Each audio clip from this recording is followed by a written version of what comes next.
In my last video, I took a look at the Attack on Titan game, aptly named Attack on Titan. It was a solid first shot at a home console Attack on Titan game, but it left a lot to be desired. The gameplay was great and had a lot of potential, but the story mode and overall lack of content quickly resulted in an overall boring experience. But a sequel called Attack on Titan 2 quickly came out looking to reach the full potential of its predecessor. It was able to craft an experience that built on its previous game in every way possible, resulting in the best Attack on Titan game. In addition to the base game, it also received a large DLC expansion called Final Battle that only added to the plethora of new content available in the second game. However, despite all of that, it is still far from a perfect game. So, let's take a closer look into Attack on Titan 2. I don't own it physically, I bought it during a Steam sale, because it still costs like full price, and I ain't paying that much, alright? Attack on Titan 2 was announced on August 21st, 2017, with an announcement trailer featuring some impressive looking cutscenes. Alas, no gameplay was shown, but perhaps the most interesting part about this trailer was that it was released about a year after its predecessor's release, which was August 30th, 2016 in North America. This quick turnaround was a signal that development on the sequel had begun fairly quickly after the first game's initial release. In terms of other information revealed from this trailer, there was no release date, but they did promise an early 2018 release. And, just like the first game, it would be developed by Omega Force and published by Koei Tecmo. In an interview with Polygon released a month after the real trailer, game producer Hisashi Koinuma and Omega Force manager Hideo Suzuki provided a snippet of new information regarding the game's development. One of mine and many players' biggest issues with the first game was the difficulty. The Titans stood around doing nothing for the most part, essentially letting you kill them. And this lack of challenging gameplay led to the game getting stale pretty quickly. Luckily, the developers heard the complaints and worked to rectify this. Koinuma mentions that, because we really focused on the anime fans, the difficulty level was a little easier than what traditional game fans are used to. The threatening menace of the Titans wasn't as strong, so for the second game, we're currently working on that. This was great news to hear, as an increased difficulty and unpredictable Titan behavior could alleviate the repetitive nature of the first game. Leading up to the game's release, we received multiple different gameplay trailers showcasing various features of the new game. One of the biggest announcements being that the new story mode would feature a character creator. Rather than playing as pre-established characters from the story, you'd create your own cadet and fight Titans as your own custom character. This was another feature that many fans were clamoring for after the first game. Up to this point, the game was looking very promising after the devs had added multiple features that fans were asking for. Our last trailer arrived on March 20th, 2018, which just so happened to be the same day the game launched worldwide.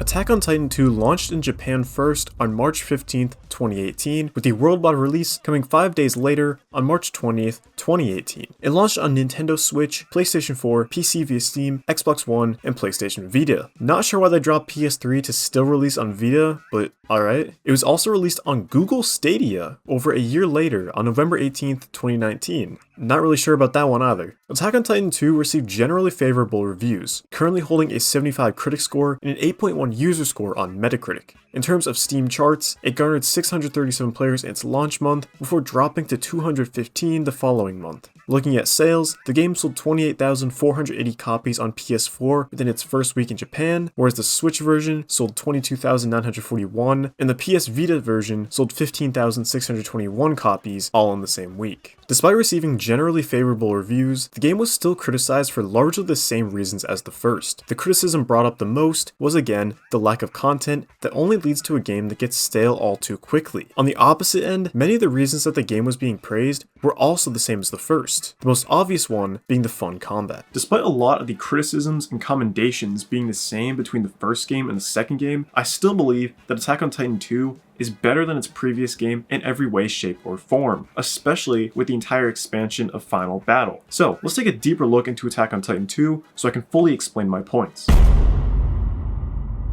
The combat and controls had surprisingly more differences than I was initially expecting. Despite numerous additions, the overall feel is still relatively the same. You've got your standard movement, jump, and anchor. The anchor will fire out and automatically hook onto the nearest structure. If there are no structures around, then you simply can't use it, and firing again in the air will allow you to keep swinging from structure to structure. However, where the mid-air traversal differs than the first one was that you were able to continuously boost using gas while in mid-air in the first game. However, this time around, you can only dash in short bursts. You can also run on the walls you anchored to allow you to climb up tall flat structures. And just like in the first game, you still have gas and blade meters that once they've been used up will need to be refilled. Honestly, I'm not a big fan of the changes to dashing. Maybe it's because I'm still used to the original game's controls, but I feel like the dashing honestly kills the momentum because now there's a moment where you're not boosting, where you either have to anchor or fall and then dash again. But in terms of its effect on the overall gameplay, it's nothing to really worry about and doesn't leave a large enough impact to ruin the overall experience. However, just like the first game's movement, it's got its fair share of glitches and jankiness. For the most part, it feels more polished than the first game, but it's never going to be perfect. Let's move on to the combat. Like in the last game, in order to attack Titans, you need to shift into combat mode. While in combat mode, you're able to target one of multiple different Titan body parts. Once you've made your target, you can then anchor onto said part and dash towards it to attack. While these are the same controls as the previous game, where we really see differences is with the addition of a more advanced targeting system. What I mean by that is that in order to deal the most damage to the intended body part, you need to line up an aiming reticle to its ideal position by swinging around the Titan. Once the reticle turns yellow, that means you're in the ideal position to deal the most damage. Most of the time, if you hit a yellow attack, you'll either chop off the limb entirely or kill the Titan if you're targeting the nape. But some stronger Titans won't go down so easily. On weaker Titans, you may be able to still kill them in one shot without the proper alignment, but more often than not, hitting them without the yellow reticle will simply deplete that body part's health meter. This change I do like. The first game, while fun to effortlessly slaughter Titans, did get monotonous over time as it required very little effort to kill them. But here, it takes some actual focus to kill the Titans and increases the difficulty ever so slightly. So, good change. There are also a couple of new ways to attack Titans in this game, the first of which is sneak attacks. With sneak attacks, you can aim in using a telescope to target any Titans that cannot see you. You can then launch towards your target at high speeds and instantly kill them with a well-timed button press. This is another addition I like. While maybe slightly overpowered in certain scenarios, I think it's good to still have an option that allows you to easily take care of some Titans so you're not getting overwhelmed. The next attack mechanic is the hook drive. The hook drive is essentially a counter attack. If you successfully evade a Titan's attack mid-air, then you're able to counter and launch a hook drive that will quickly dispatch the Titan. Again, another solid addition to this game's combat options. In addition to the new moves and movement changes, there are also a number of additions and changes that make the overall battles just that much better. To start with, the mechanic NPCs that allowed you to refuel gas and blades are now gone and have been replaced with bases. You're able to build multiple different types of bases on the battlefield that all have differing effects. Some will refill your inventory, while others will have cannons that automatically attack Titans. These bases can be built using flares that can be obtained by completing side objectives during missions. Now in terms of changes to the battles, the Titan's behavior is much more unpredictable and offers a greater challenge than the first game. For starters, there's now a detection meter which will fill up the longer you linger in a Titan's field of view.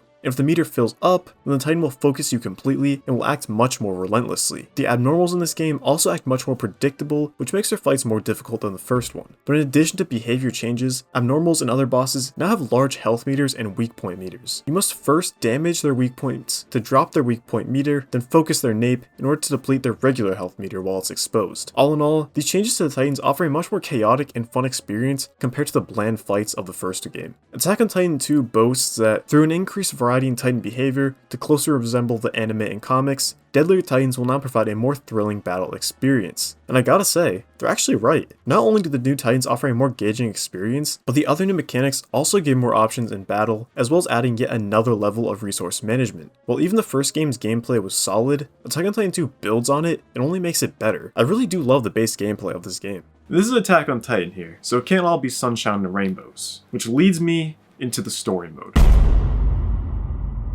The repetitive game modes and general lack of content in the first game was its weakest point, and while Attack on Titan 2 definitely does a better job, it's still far from perfect. Let's start with the story mode. The funniest part of the story mode is that it covers the entirety of Season 1 and Season 2 of the anime. And if you recall from the first game, that one covered Season 1 of the anime. This means that there's genuinely no reason to play the first game at all, because the sequel has objectively better gameplay and just covers the same story as the first, plus an extra season's worth of story. However, where the sequel differs on its retelling is that instead of being told through the point of view of the main characters of each story arc, it's told entirely from the point of view of your own original character. This is yet another deviation from the original game that I do enjoy. The character creator itself isn't the most in-depth thing in the world, but it gets the job done. I would have preferred some more options across the board, but like I said, not bad. I did, however, accidentally make my character way too tall, so he towers over literally everybody, which was pretty funny, but luckily you can change your character's appearance after the fact. Like in the first game, you play through story missions, but this game also added a bunch of new features to do on the side as part of the town life portion of the story mode. The previous game's RPG elements are here again, you're able to purchase, craft, and upgrade new weapons and equipment. You can also take on additional side quests known as scout missions, you can go around converting with other characters to raise their relationship level, you can view captured titans, you can train to level up your character, and you can develop power-ups to use in battle using the regiment administration. I really like the addition of a character creator because it allows the player to interact with the game's cast in a new way and also experience bits of the story that you wouldn't normally see in the anime or manga, like how other soldiers experience certain events of the story. I also appreciate the new additions to the story mode, but ultimately,